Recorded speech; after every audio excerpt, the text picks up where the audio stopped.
Good morning, boys and girls. Okay, so today we are going to practice a new reading skill, and that new reading skill is making predictions. Now, readers are always making predictions as they're reading.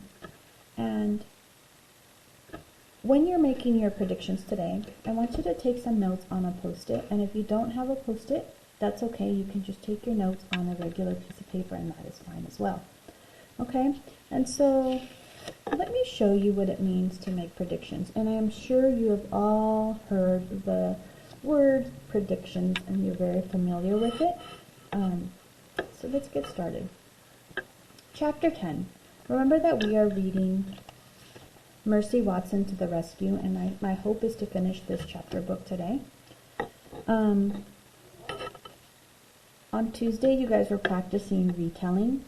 And so a quick retell of this story would be, I'm going to do practice a really quick retell with you so I don't take too much of our reading time today with me showing you how to retell again. But in chapters 1 through 9, we have learned that Mercy is a pig who lives with Mr. and Mrs. Watson.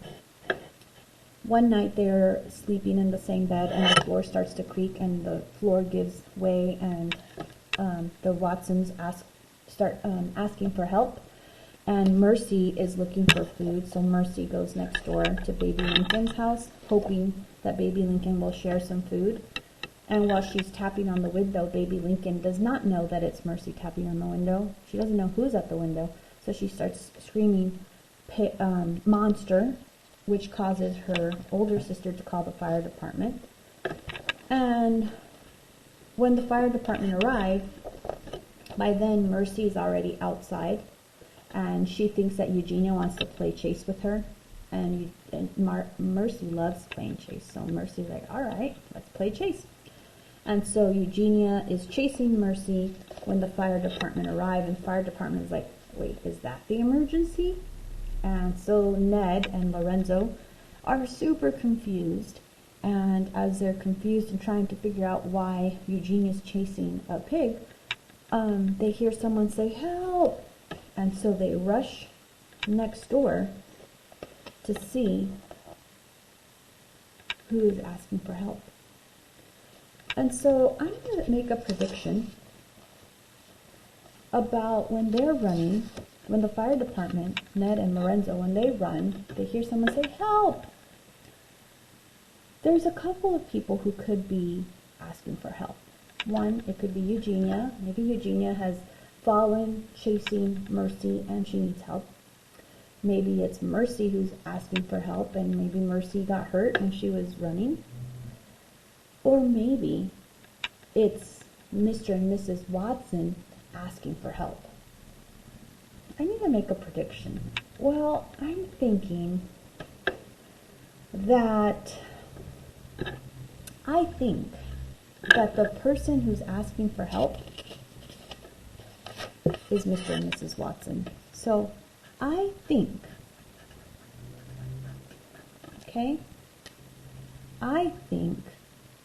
Mercy, Mr. and Mrs. Watson are calling for help because,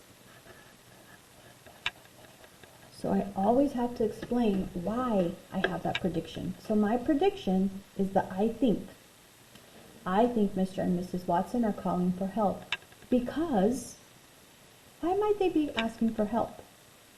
Oh, because their bed was about to fall through a hole, right? Because their bed was about, oops, I was supposed to use this side. Their bed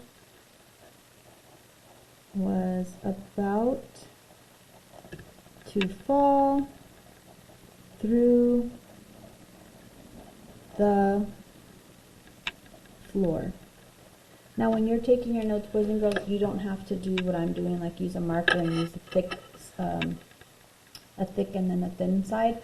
I just did that because I wanted to make sure that you're able to see the I think and the because. Because when you are, it's funny. I think and because. When you are writing your predictions, I want you to include those two pieces in your prediction. Okay, so don't just say, I think it's Mr. and Mrs. Watson for calling for help. I want to know why you think that. Okay, so the because is very important. All right, let's keep practicing. Oh, was my prediction correct, boys and girls? Because I said I thought that it was Mr. and Mrs. Watson asking for help because their bed was about to fall through the floor. And it looks like, just by looking at this picture, it looks like my prediction proved to be true. And I see the fire department is there. And they look surprised. Now I see that the bed, if I look at the details in this picture, I see that the bed hasn't quite fallen through. There's 4 legs on the bed, right? So it looks like 3 of the 4 legs have already fallen through the hole, but 1 has not. And I also see there's a whole bunch of cracks over here and none here. And you know, as I'm looking at this, I'm also having a wondering. I'm wondering, why did the floor start to crack in the first place? All right, let's keep reading. And I'm ready to make more predictions. I think because. Ned and Lorenzo ran towards the call for help. They went into the Watsons' house. Help! Ned and Lorenzo looked up. They saw a bed hanging out of the ceiling. They saw Mr. and Mrs. Watson holding onto the bed for their dear life. We're saved, cried Mrs. Watson. Of course we're saved, said Mr. Watson. Mercy has alerted the fire department. She's amazing, said Mrs. Watson. She is unbelievable. She's a porcine wonder, said Mr. Watson. Ned and Lorenzo ran upstairs. They picked up Mr. and Mrs. Watson. The Watsons' bed sighed loudly, and crashed all the way through the floor. You know, I have a prediction because in this page I learned that Mrs. Watson thinks that Mercy is the one who called the fire department. But did Mercy call the fire department? No, she didn't. In fact, Mercy was next door getting into trouble. Not meaning to get into trouble, but she was getting into trouble. So I predict that Mercy, I think that Mercy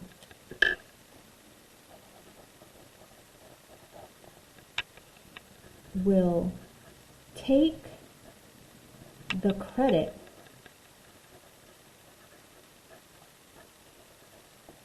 for calling and I'm just going to put FD for fire department. I think this. Now, take the credit means that she's going to be like, yeah, I think I called them, yeah. Even though she didn't do it. And I think the reason that Mercy is going to take the credit is because she's not going to do it in a malicious way so that the Watsons, feel more proud of her than they already do. I think that she's going to take the credit because she's not even going to realize what's going on. I think from what I've seen about Mercy's character, Mercy's kind of like, hanging out. She's having fun. She's not even aware that she's causing trouble and she's causing trouble. So I think that Mercy is kind of going to be like a little clueless as to why it is that Mrs. Watson is proud of her for calling the fire department. So I think Mercy will take the credit for calling the fire department because she is always, what's a good way to describe Mercy? She's always happy and unaware of like situations, right? Because she's always happy and unaware of situations. In fact, it seems like Mercy is always worried about toast, right? Eating and toast. So I think that maybe that might be what happens. Let's read and find out. Boom! Mr. Watson looked at the hole where the bed used to be.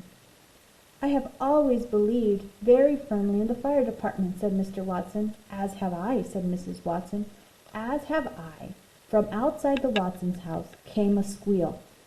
Gotcha, said Eugenia. I have another prediction.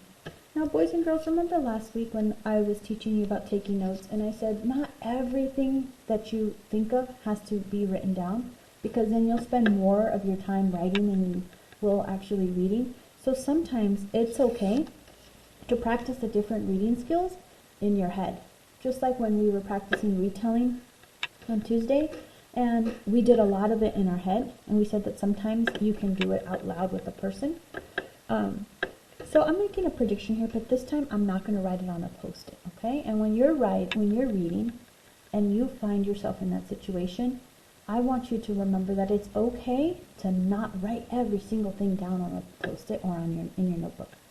And so I heard that squeal and the gotcha.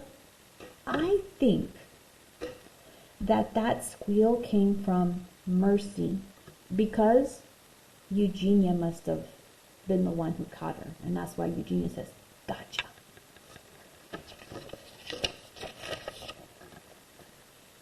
Yep, looks like that's what happened. Ned and Lorenzo and Mr. and Mrs. Watson all went inside. Eugenia was sitting on the ground. Her arms were wrapped around Mercy's neck.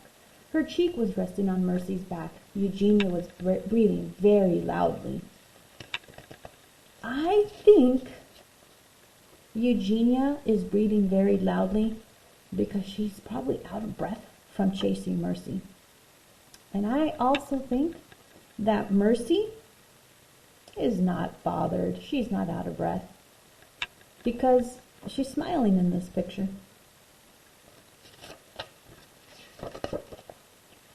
This pig, she said, was on my property. We prefer that you did not call her pig, said Mrs. Watson. We would prefer that you call her porcine wonder, said Mr. Watson. After all, she did save us. She's a hero. She's a pig, said Eugenia. She started to cry. There, sister, said Baby. She bent over and patted Eugenia on the back.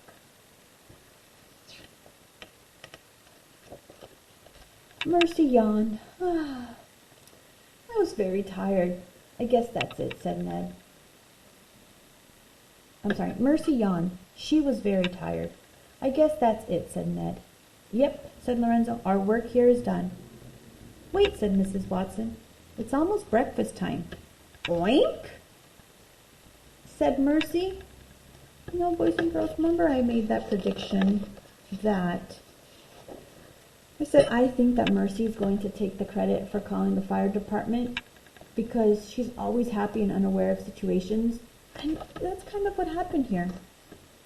The Watsons are like, oh, she's such a porcine wonder. She called the fire department and she saved us. And Mercy is kind of like just laying there. In fact, she's tired. She yawned. She's tired from running around.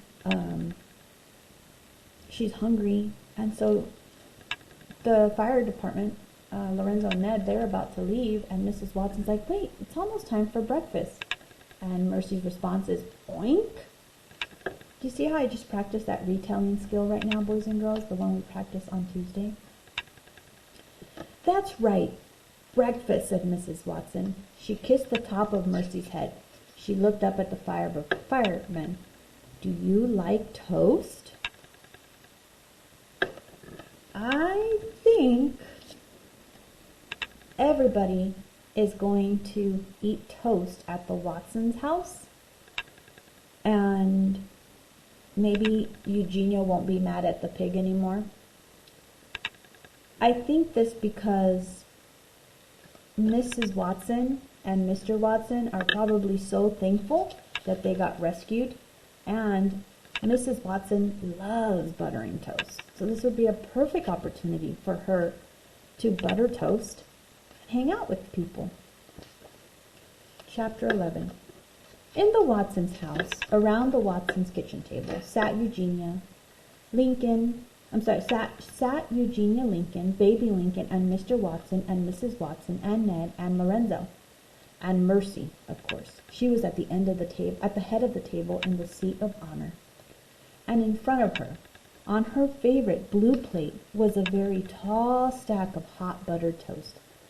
"A toast to Mercy," said Mr. Watson, holding up his glass of orange juice. "A toast to our darling dear," said Mrs. Watson. "A toast," said Baby. "A toast to Mercy," said Baby.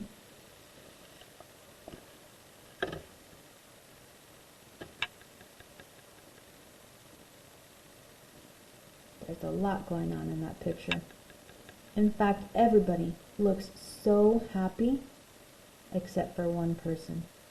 Can you find the one person who is not happy at this table? You're right.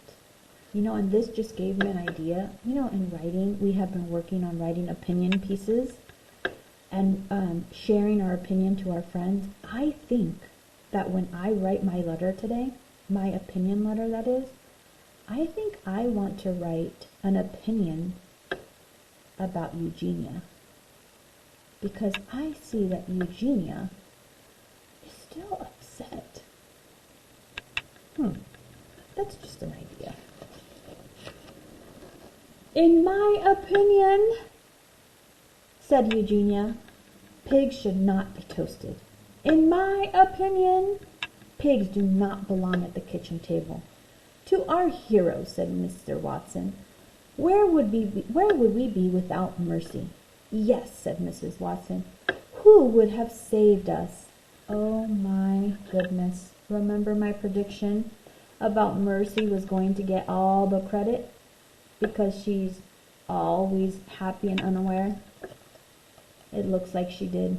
She's getting the credit. I wonder if that's what's making Eugenia so upset, because Eugenia knows that Mercy did not call a fire department. "I can't imagine," said Ned. "Me neither," said Lorenzo. They clinked glasses. Mercy had another piece of toast. Chapter 12. Outside of the Watsons' house, the sun was rising. First the sun was red, and then it was orange. It rose higher and higher. Inside the Watsons' house, Mercy was lying on the couch. She was getting ready to take a nap.